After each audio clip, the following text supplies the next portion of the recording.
Saudara, Presiden kelima Republik Indonesia Megawati Soekarno Putri hari ini mengeluarkan tulisan di harian Kompas yang berjudul Kenegarawanan Hakim Konstitusi. Di awal tulisannya, Megawati menekankan tanggung jawab penguasa seperti presiden terhadap etika sangatlah penting. Maka bila presiden terkesan memperjuangkan kepentingan sendiri atau keluarganya, itu fatal. Sebab presiden adalah milik semua rakyat Indonesia. Mega juga tekankan Pilpres 2024 merupakan puncak evolusi, kecurangan terstruktur, sistematis, dan masif, ditambah motif nepotisme yang mendorong penyalahgunaan kekuasaan presiden. Hingga Mega menuntut sikap kenegarawanan hakim Mahkamah Konstitusi untuk memulihkan etika dan moral. Karena tanpa itu Mahkamah Konstitusi hanya menjadi jalan pembenaran bagi sengketa pemilu yang orientasinya hanya pada hasil tanpa melihat secara jernih bagaimana keseluruhan dan input dari proses pemilu. Saudara, kami juga mendapat foto tulisan tangan Megawati. Ini dia, di akhir tulisan Megawati mengingatkan tidak ada kekuatan yang menghalangi fajar menyingsing di ufuk timur. Sadarlah, insaflah, ingat nama-nama kalian akan tertulis dalam sejarah Republik Indonesia. Semoga amicus curiae.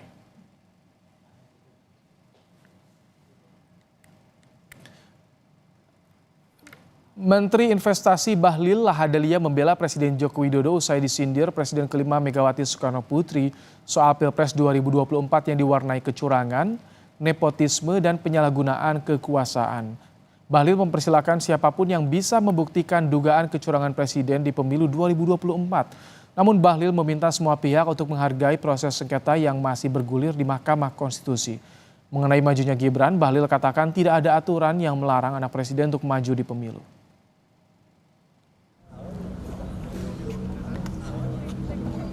Cepat dulu. Selama itu bisa dibuktikan, monggo saja. Tetapi ini kan masih dugaan. Ya namanya duga, kita juga jangan seuzon. Nggak boleh jadi wapres hanya karena bapaknya presiden, dari mana? Emang ada aturan yang mengatakan bahwa anak dari seorang presiden nggak boleh jadi wapres atau jadi presiden? Kalau itu ada, oke. Kan tidak ada juga yang mengatakan bahwa anak gubernur nggak boleh anaknya itu jadi gubernur atau wakil gubernur. Nggak ada juga kan. Hak warga negara selama dia itu memenuhi syarat.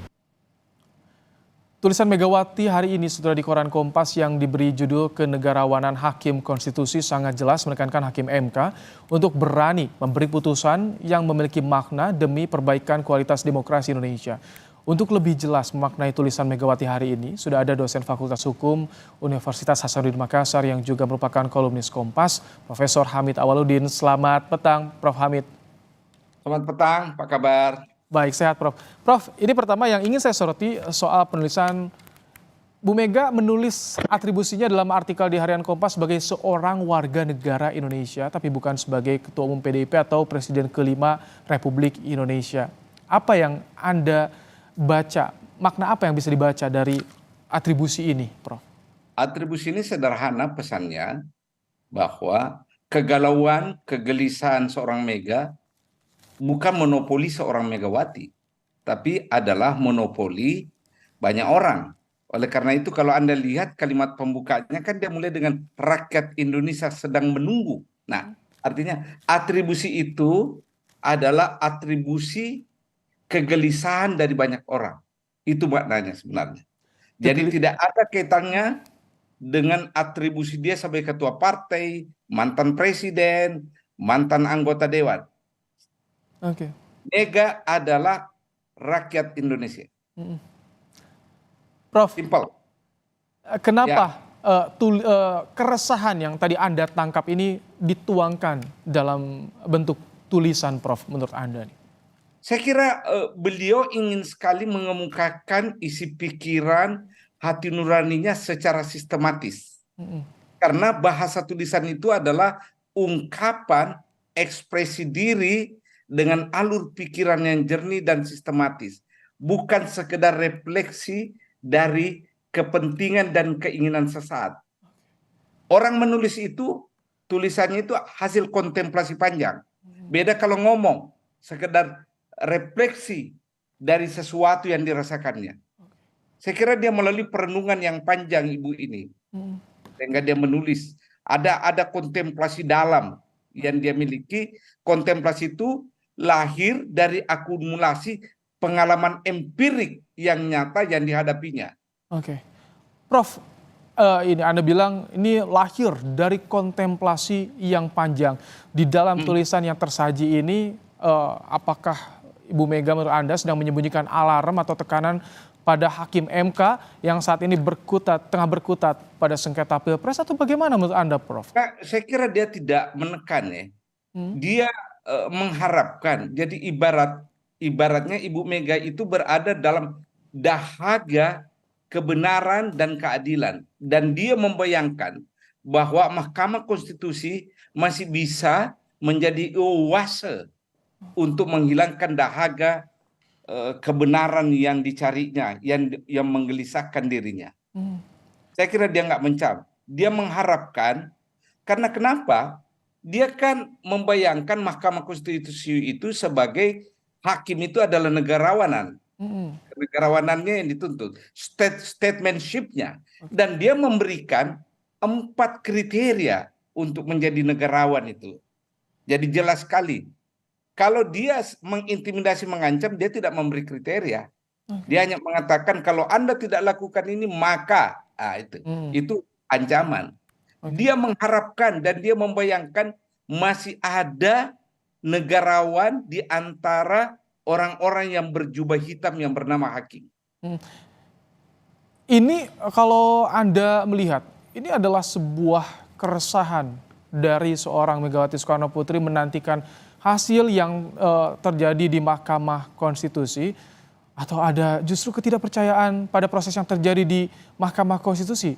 Anda membacanya, Prof? Saya melihat secara positif bahwa dia mengharapkan Mahkamah Konstitusi itu dalam memutuskan perkara yang disengketakan sekarang ini hasil pemilu tidak berkutat pada angka-angka statistik. Berapa jumlah TPS yang tidak menyelenggarakan secara baik, tapi dia ingin melihat prosesnya. Itu kan jelas sekali ada kata-kata yang dia gunakan ya, bahwa voting behavior, ya tingkah laku pemilih itu ditentukan oleh social expenditure. Dalam konteks ini secara spesifik beliau memberi contoh adalah bantuan sosial yang bisa mempengaruhi pilihan seseorang. Oke, Prof Hamid, kalau misalkan Anda melihat, apakah Bu Mega ini termasuk sering menulis kolom seperti ini, ada memberikan makna, ada juga kritikan di situ, sering, atau momen apa saja yang bisa membuat Bu Mega ini sampai menulis, Prof Hamid? Saya kira tidak. Ini pertama kali saya lihat Ibu Mega menulis di Kompas. Mungkin pernah saya terlewatkan, tapi rentang waktu yang begitu panjang ini Ibu Mega tiba-tiba menulis dan membuat saya juga heran ya. Heran.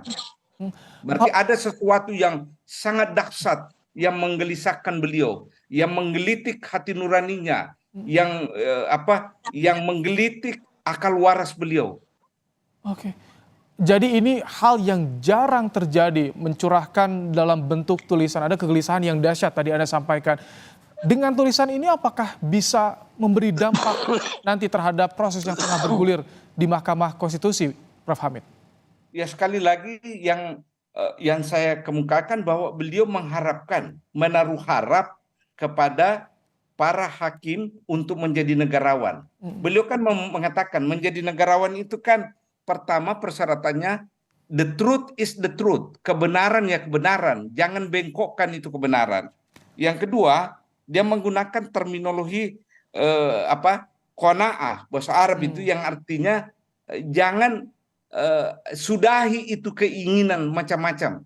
Kalau konstitusi mengatakan 2 periode ya cukup, jangan lagi berhayal, berhalusinasi untuk nambah-nambah. Terus akhir itu yang Anda kemukakan menggunakan peribahasa atau prinsip Rusia, Utreja ya. Jangan, tidak ada orang yang bisa menghalangi menyingsingnya fajar di ufuk timur. Itu maknanya apa, Prof? Utreja, maknanya fajar adalah ya bahwa kebenaran itu akan terkuak. Kemudian jangan paksakan menyembunyikan kebenaran, Karena kebenaran yang diidentifikasi sebagai fajar itu tetap akan muncul. Hukum alam adalah fajar menyingsing di ufuk timur. Itu maknanya. Jadi ini sebagai pengingat bagi hakim konstitusi. Ya. Baik. Kemudian di bagian akhir tulisan, Bu Mega juga menuliskan amicus curiae. Apa yang Sahabat Anda baca pengadilan. soal ini? Sahabat pengadilan, Prof. Ya, itu menunjukkan bahwa Ibu Mega tidak membenci pengadilan dan tidak mengintimidasi kan? Dia ingin mengatakan, wahai pengadilan, aku ini menyuarakan kebenaran dan kebenaran juga kau miliki. Itu maknanya. Prof, kalau misalkan ini kan tadi kembali bicara soal atribusi sebagai seorang warga negara Indonesia. Padahal Bu Mega adalah seorang ketua umum partai politik besar, pemenang pemilu juga, Prof. Kan tentu ada instrumen, ada tools yang bisa digunakan untuk bisa memberikan concern pada sengketa pilpres yang tengah terjadi saat ini, Prof. Tapi ini lewat tulisan. Ya, saya kira beliau sekali lagi ketika orang mengekspresikan keinginannya melalui tulisan berarti dia berkontemplasi itu. Tidak sekedar bereaksi. Antara berucap dan menulis dua hal berbeda. Karena ya kalau orang menulis itu kerangka pikirnya harus sistematis kan. Sementara kalau kita ngomong yang penting lawan bicara memahami apa keinginan kita. Tidak perlu sistematis. Baik. Terima kasih Prof. Hamid Awaludin yang telah mengulas bagaimana tulisan Megawati Soekarno Putri, seorang warga negara Indonesia di kolom harian Kompas hari ini. Terima kasih Prof. Hamid.